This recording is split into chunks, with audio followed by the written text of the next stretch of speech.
Isang simpleng radiator test lang sana. Pero bakit parang buong internet ang nag-init?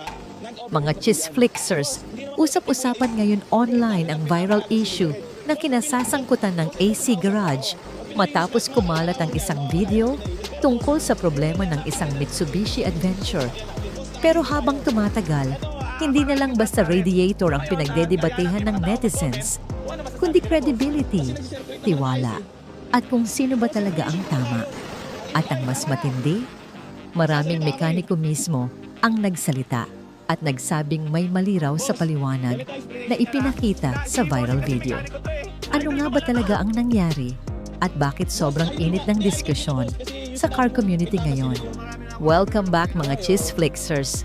Kung mahilig kayo sa viral issues, online drama, at mga trending na pinag-uusapan ng netizens, siguradong mapapastay kayo hanggang dulo dahil kakaiba talaga ang issue na ito. At disclaimer lang mga ka-chisflix, ang video na ito ay base lamang sa mga viral posts, public reactions, at opinyon ng mga netizens online. Hindi ito intended para manira ng kahit sino.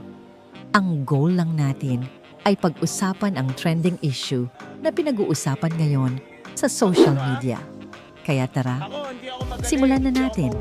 Nagsimula ang lahat matapos mag-viral ang isang video mula sa AC Garage kung saan ipinapakita nila ang kondisyon ng radiator ng isang Mitsubishi Adventure. Sa video, makikita ang radiator habang nakaandar ang makina. Pero imbes na matapos agad ang usapan, mas lalo itong lumaki dahil maraming netizens ang nakapansin sa tila pagsingaw, pag-overflow, at pagbulwak ng tubig o coolant. May ilan na nagsabing normal lang daw iyon. Pero maraming mekaniko at car enthusiasts ang agad na nag-react at nagsabing, "Sandali lang, parang may mali yata." At doon nagsimula ang mas malaking debate. Habang kumakalat ang clip sa Facebook, TikTok at car groups, sunod-sunod na ang comments ng netizens. May mga nagsasabing, hindi normal ang ganyang bula. Parang may compression leak. Possible na head gasket issue yan. Habang ang iba naman, dinepensahan ng AC Garage at sinabing, mas alam naman siguro nila ginagawa nila. Hindi porket maingay ang internet, mali na agad. Pero ang talagang nagpainit sa issue ay hindi lang yung radiator mismo, kundi ang paraan daw ng pakikipag-usap sa customer at sa ibang mechanics na kumukontra sa diagnosis.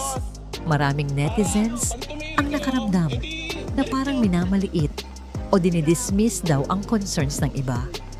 At alam naman natin sa internet, kapag usapang ego, pride at expertise na, mabilis talagang lumaki ang issue. Dahil sa viral video, maraming independent mechanics at automotive content creators ang gumawa rin ng sarili nilang explanation videos. Yung iba, nag-demo pa gamit ang sariling sasakyan para ipakita kung ano raw ang normal at hindi normal na behavior ng radiator. May ilan ding nagsabing posible raw na may air pocket sa cooling system, may overheating issue, o worst case, may tama ang head gasket. Pero syempre, hindi rin lahat pare-pareho ng opinyon. May ibang mechanics na nagsabing kulang ang video para makapagbigay agad ng final diagnosis. At dito naging hati ang internet. Team normal lang yan versus team may problema talaga yan. Why this became bigger? Pero bakit nga ba sobrang laki ng issue na ito? Simple lang. Kapag usapang sasakyan kasi, pera at safety agad ang involved. Isang maling diagnosis lang. Pwedeng gumastos ka ng libo-libong piso sa repair na hindi naman pala kailangan. At kung second-hand vehicle pa ang involved, mas sensitibo ang mga tao dahil maraming Pilipino ang nag-iipon talaga para lang makabili ng sasakyan. Kaya kapag may viral issue tungkol sa mekaniko, repair shop, or diagnosis, mabilis talaga itong kinakagat ng netizens. At dagdag pa rito, maraming tao ang nagsasabing, mahalaga raw ang humility sa ganitong industriya. Dahil kahit gaano ka kagaling, may ibang mechanics pa rin na pwedeng may ibang perspective o mas magandang explanation. Old issues resurface. Habang lumalaki ang issue, may mga netizens ding naghukay ng mga lumang reklamo at previous controversies na konektado raw sa AC Garage. May mga old screenshots, old customer comments, at old reaction posts na muling lumabas online. Pero mahalagang tandaan mga ka-Chisflix, hindi lahat ng lumalabas online ay automatically confirmed o verified. At minsan, kapag viral na ang isang tao o negosyo, pati lumang issues ay bumabalik talaga sa spotlight. Kaya importante pa rin na maging maingat tayo sa pag-judge base lang sa comment section. Isa rin sa napansin ng maraming tao ay kung gaano kabilis mag-react ng internet ngayon. Isang video lang, ilang oras lang, viral agad.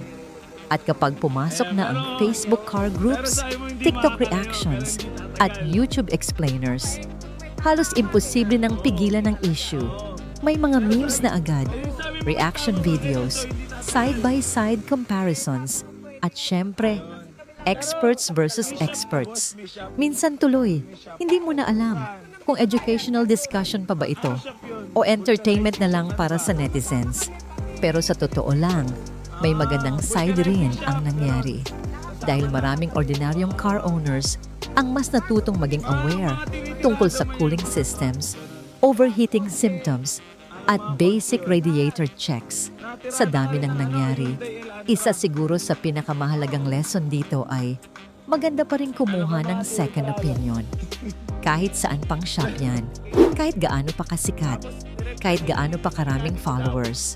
Kapag malaking gastos na ang involved, mas okay pa ring magtanong sa ibang mekaniko para sure. At para rin maiwasan ang unnecessary repairs, isa rin sa magandang gawin ay regular maintenance, tamang coolant, at huwag hintaying mag-overheat bago ipacheck ang sasakyan dahil minsan, maliit na issue lang sa radiator. Pwedeng mauwi sa malaking engine problem kapag napabayaan. Pero hanggang ngayon, marami pa ring nagtatanong, sino ba talaga ang tama? Normal lang ba talaga yung nakita sa video? O may problema nga talaga ang sasakyan? Sa totoo lang, mahirap magbigay ng final judgment based lang sa viral clips online. Dahil kahit mga mechanics mismo, may kanya-kanyang approach at interpretation depende sa actual condition ng sasakyan. At siguro, ito talaga ang dahilan kung bakit sobrang init ng debate. Hindi dahil radiator lang ito, kundi dahil tungkol ito sa trust, confidence, at reputation sa automotive industry.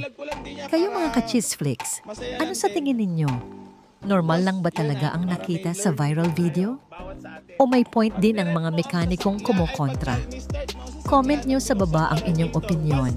Pero reminder lang, respetuhan tayo ng opinyon dahil wala naman tayong final diagnosis sa actual na sasakyan.